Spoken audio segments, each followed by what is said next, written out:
लुका की पत्री उसका 23 अध्याय और 46 में परमेश्वर कहता है,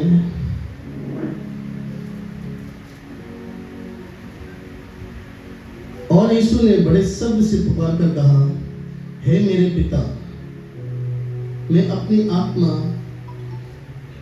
में सौंपता हूँ, तेरे हाथों में सौंपता हूँ। परमेश्वर ने अपनी आत्मा पिता के हाथ में सौंपी। उत्पत्ति में अगर हम जाएंगे, उसमें 2 अध्याय और 7वें वचन में लिखा है, जब आदम को परमेश्वर ने भूमि की मिट्टी से रचा और आदम जीवित प्राणी बन गया। ये वही परमेश्वर है जो उसके नथनों में जीवन का सांस फूंक रहा था। आज ये वही परमेश्वर है, आप और मेरे गुनाहों के लिए सलीब के ऊपर मर गए। बाइबल हमें सिखाती है, पहला आदम ने पाप किया, पाप के द्वारा मृत्यु आई और मृत्यु सारे मनुष्य जाति में फैल गई। और बाइबल हमें एक चीज और भी सिखाती है, दूसरे आदम के द्वारा जीवन भी आया और इस तरह जीवन सारे मनुष्य में फैल गया। उसका नाम प्रभु यीशु मसीह। हालेलुया। बाइबल कहती है, ऐसा ही लिखा है कि प्रथम मनुष्य अर्थात आदम जीवित प्राणी बना और अंतिम आदम जीवदायक आत्मा बना। आपको मालूम है मनुष्य को परमेश्वर ने कितने दिन में बनाया था? हम सब बाइबल पढ़ते हैं, 6वें दिन में बनाया था। देखिए, 6वें दिन में परमेश्वर ने सब कुछ पूरा किया और बाइबल कहती है 7वें दिन पर वो विश्राम में चला गया। ऐसे ही यहाँ पर कहता है यीशु, जब आपकी आत्मा मैं पिता तेरे हाथों में सौंपता हूँ। 6वें दिन में उसने पूरा काम किया और 7वें दिन में परमेश्वर को अपनी आत्मा सौंपकर कहा, हे पिता, मैं अपनी आत्मा तेरे हाथों में सौंपता हूँ।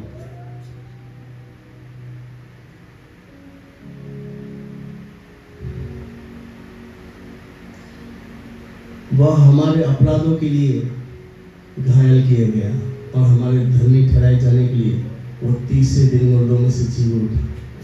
मैं प्रभु के नाम का धन्यवाद करता हूँ क्योंकि वो महान परमेश्वर है। आज सब कहते हैं कि गुड फ्राइडे का मीनिंग क्या है? मैं आप लोग से कहना चाहता हूँ, गुड फ्राइडे का मीनिंग यह है कि परमेश्वर ने मानव जाति के लिए एक रास्ता खोल दिया है और उसका रास्ता का नाम प्रभु यीशु मसीह है।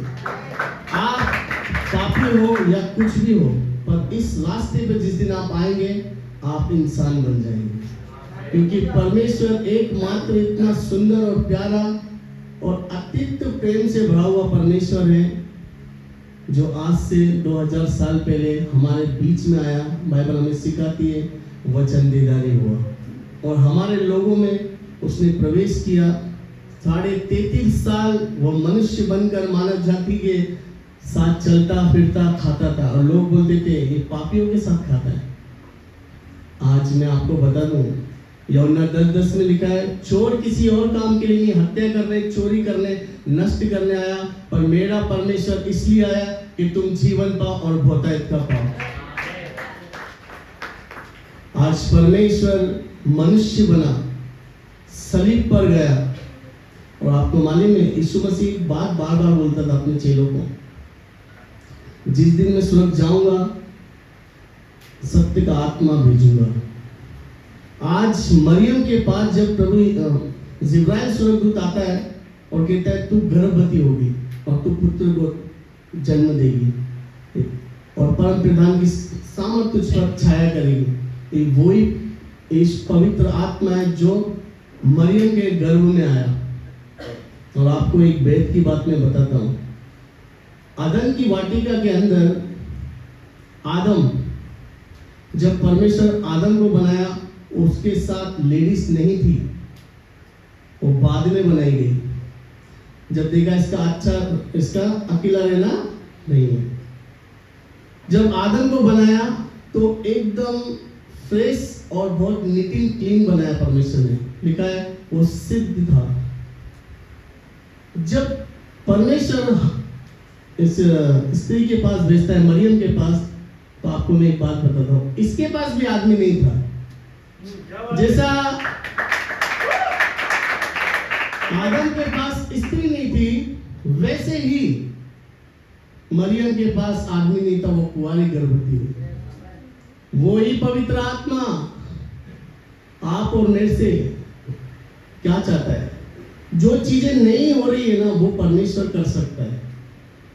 देखिए, वहां पर लेडीज नहीं थी, पर पसली में से परमेश्वर ने लेडीज को बनाया, और यहाँ पर मर्द नहीं था, परमेश्वर ने उसके अंदर से अपना बेटा बनाया और वचन देदारी होकर हमारे बीच में डेरा किया। और आज वो सर्वश्रेष्ठ परमेश्वर क्रूस पर मर गया। किस लिए? ताकि संपूर्ण मानव जाति को एक रास्ता तैयार हो जाए। और क्रूस एक रास्ता है मानव जाति को बचाने के लिए। अगर जो इंसान अपने गुनाहों को मानता है, वचन कहता है यदि तू अपने मुंह से अंगीकार करे और मन से विश्वास करे कि परमेश्वर ने यीशु मसीह को मरे हुए में से जिलाया, तो निश्चित ही उद्धार पाएगा। क्योंकि धार्मिकता के लिए मन से विश्वास किया जाता है और उद्धार के लिए मुंह से अंगीकार किया जाता है। मेरे भाइयों, मेरे बहनों, परमेश्वर इस वचन के अनुसार आपको आशीष दे।